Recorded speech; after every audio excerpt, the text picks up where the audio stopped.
Well, in other news, it seems as if the presidential elections aren't the only thing people are voting for.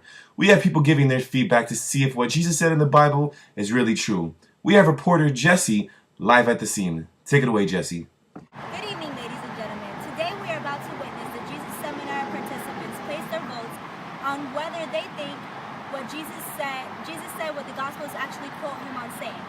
The polls are taking place in this building behind me right now. There are different color platforms set up, and each of them represented different views on how people view what the Jesus Gospels quote Jesus saying. The red platforms represent that Jesus undoubtedly said this or something like this. The pink platform represents that he said it.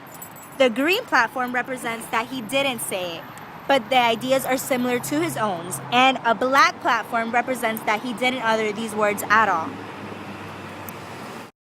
Well, this is surely sad.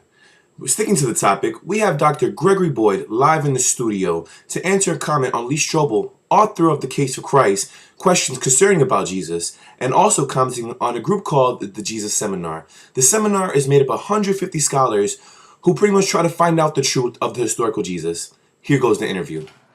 So, how does this legal concept of rebuttal evidence fit into my investigation of Jesus? I'm sure you've seen the articles. In recent years, the news media have been saturated with uncritical reports about the Jesus Seminar, a self-selected group that represents a minuscule percentage of New Testament scholars, but that generates coverage vastly out of proportion to the group's influence. The seminar's publicity-savvy participants attracted the press by voting with colored beads on whether they thought Jesus said what the gospel quoted him as saying. A red bead meant Jesus undoubtedly said this or something like it. A pink bead meant he probably said it. And a gray bead meant he didn't say it, but the ideas are similar to his own. And a black bead meant he didn't say or utter the words at all. In the end, they concluded Jesus did not say 82% of what the Gospels attribute to him. Most of the remaining 18% was considered somewhat doubtful, with only 2% of Jesus' sayings confidently determined to be authentic. So tell me about this Jesus that people from the Jesus Seminar have discovered. What's he like? Basically, they've discovered what they set out to find. Some think he was political revolutionary, some a religious fanatic, some a wonder worker, some a feminist, some an egalitarian, some a subservative. There's a lot of diversity. But there is one picture that they all agree with. Jesus is, first of all, must be a naturalist, Jesus. To come up with their conclusion that Jesus never spoke most of the words in the Gospels, members of the Jesus Seminar use their own set of assumptions and criteria. But are these standards reasonable and appropriate, or were they loaded from the outset like dice that are weighted out so they yield the result that was desired all along? These are multiple problems with their assumptions and criteria. For instance, they assume that the later church put these sayings into Jesus' mouth, unless they have good evidence to think otherwise. The Jesus Seminar says you have to prove that saying came from Jesus. Then they come up with questionable criteria to do that. Now, it's okay for scholars to use appropriate criteria in considering whether Jesus said something. But I'm against that idea. If Jesus doesn't meet these criteria, does that mean that he didn't say that? That kind of negative conclusion can be a problem. Talk about some of the specific criteria they used.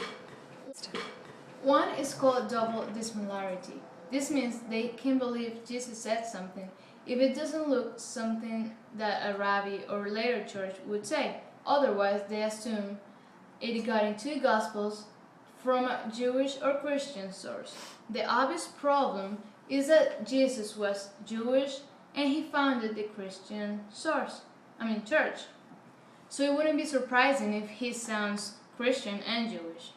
Then there's the criterion of multiple attestation, which means we can only believe that Jesus said something if we find it in more than one source.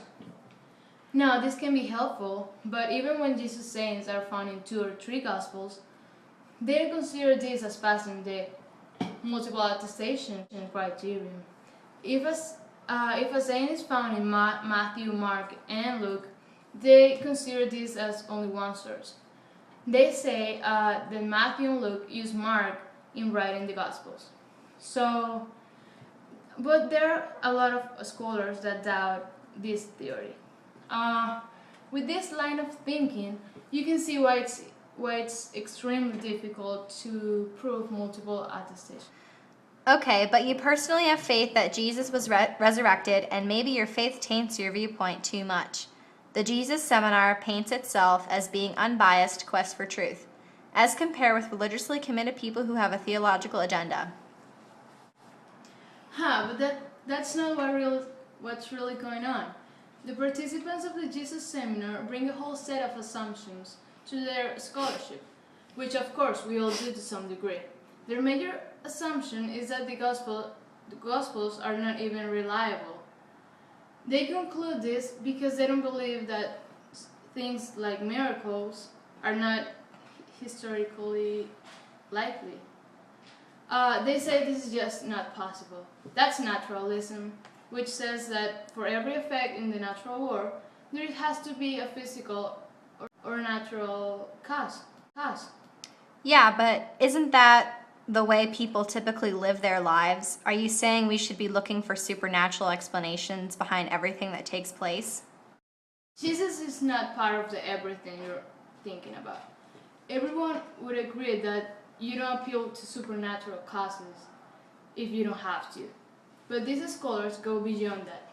They say you don't ever have to. They operate under the assumption that everything in history has happened according to their own experiences.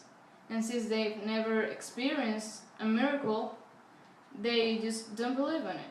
Wow, it seems like Dr. Boyd really had some words for Mr. Strobel. Anyways, that's all we have time for today. In the meanwhile, I'm Brandon Pezan says, stay classy, Orlando.